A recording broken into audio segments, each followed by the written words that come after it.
tu lida com a expectativa, né? Porque eu imagino que tem gente que chega lá no consultório e eu quero ficar assim, chegou uma foto. Sim. E como que tu faz com isso? Isso é uma coisa muito importante de se alinhar antes da cirurgia, né? Então, quando a gente vê que o paciente tem uma expectativa muito irreal, muito fora da realidade, quem já consultou comigo sabe que eu sou bem franco e sou bem direto, né? Se eu vejo que o paciente quer uma coisa que é praticamente impossível, né? Eu falo para ela que eu não consigo chegar naquele resultado que ela tá querendo, né? Porque até tinha um chefe que falava que tudo que a gente fala antes da cirurgia é uma orientação. O que a gente fala depois da cirurgia é uma desculpa, né? Importante. Então, não adianta a gente alinhar a expectativa depois da cirurgia. Isso tudo tem que ser muito bem conversado antes. Cada corpo, cada pessoa, ela tem um padrão. E a gente não consegue alterar alguns padrões. O que a gente consegue é refinar o paciente na versão que ele já tem, né? Procurar a melhor versão de cada paciente. Então, não adianta querer consultar querendo ter o nariz da atriz famosa, que se a tua composição física for muito diferente dela, a gente não vai conseguir fazer isso, né? Porque agora já tem um tempo, né? Mas com as redes sociais, enfim, acontece muito isso, né? A gente vê aqui, a gente que lida muito com médicos e com o dia a dia, né? De vocês, assim, dá pra ver como as pessoas estão com esse fantástico mundo do Instagram, né? Chega lá no consultório e quero ficar igual a influencer tal. Sim. Então... E eu vou te dizer que eu tenho muito pouco problema com pacientes de pós-operatório, assim, por causa desse tipo de coisa. De ter outra expectativa. Isso, de uma expectativa muito irreal. Porque eu já sou muito franco desde a primeira consulta, né? Que legal. Então, geralmente, essa paciente que tem uma expectativa muito fora do que a gente pode fazer, ela já não vai operar comigo, porque eu vou falar para ela que a gente não vai chegar nisso, né? Então, ela vai operar com alguém que vai dizer que talvez chegue. E já teve alguma paciente que tu aconselhou a não fazer a cirurgia? Já tive, sim. Às vezes por um caso, assim, de expectativa muito irreal, que eu já falei para algumas pacientes, olha, na minha opinião, nesse resultado que tu quer chegar, a gente não vai conseguir, tu vai estar botando dinheiro fora, né? Então, já falei isso. Ou alguma paciente que tinha algum problema de saúde, alguma coisa que eu considerava que os riscos da cirurgia eram muito maiores do que os potenciais benefícios, né? Então, quando a gente fala de cirurgia plástica estética, querendo ou não, a gente sempre está falando de uma cirurgia eletiva, né? Sim. A paciente melhora muito a autoestima, melhora muito a qualidade de vida dela, mas a paciente não vai morrer se ela não fizer a cirurgia plástica, né?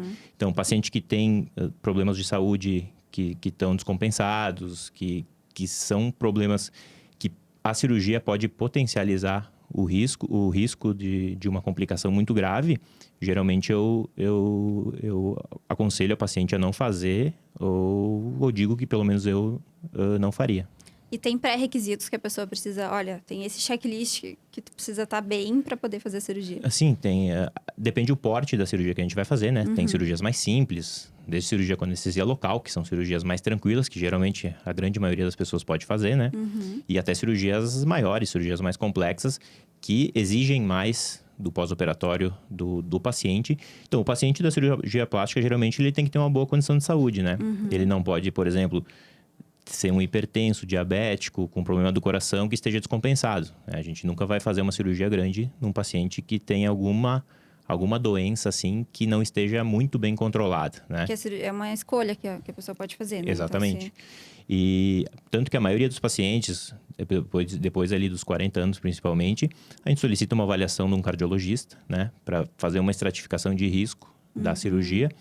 E dependendo de cada caso, às vezes a gente tem que pedir uma avaliação de um reumatologista, de um pneumologista, até para a gente dividir ali a responsabilidade e para o paciente ter ciência do que ele vai estar, o grau de risco que ele vai estar se expondo na cirurgia. Né? Sim, para ficar ciente, né? Exatamente.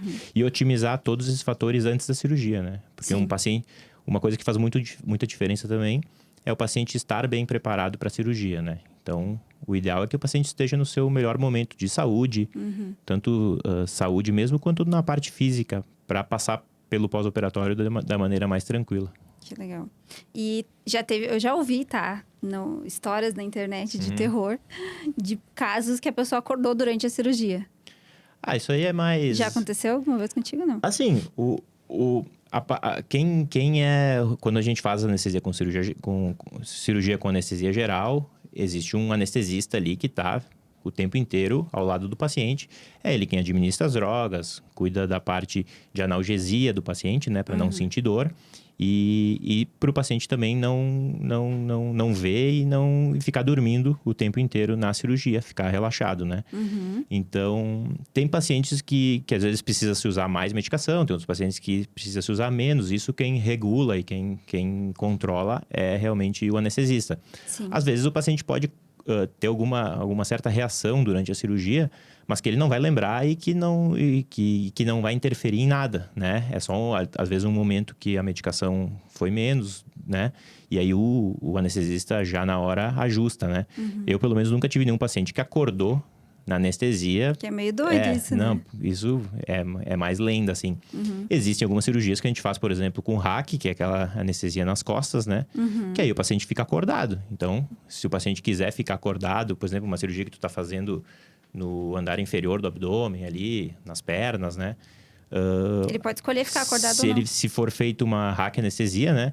É a mesma anestesia que se faz para quem opera o joelho, quem faz cirurgia assim, ou até quando vai fazer uma cesárea com uma sedação ali, para a mãe ficar acordada na hora do nascimento do filho, é feito essa anestesia nas costas, né? Sim. Então, tu consegue fazer a cirurgia e tu pode deixar o paciente acordado. Então, mas a maioria das vezes, mesmo com a hack, se faz uma sedação. Eu jamais ia querer ficar acordada. Porque não tem nem porquê o paciente querer ficar acordado durante a cirurgia. Mas tem alguns pacientes que às vezes gostam de ficar conversando também, então... Mas não sente dor, não sente nada, só fica... Não sente nada. Quem já passou por uma hack anestesia ou uma peridural sabe. Até depois que tu acorda, tu demora umas horas para voltar a sentir as pernas. Eu sinto só de olhar.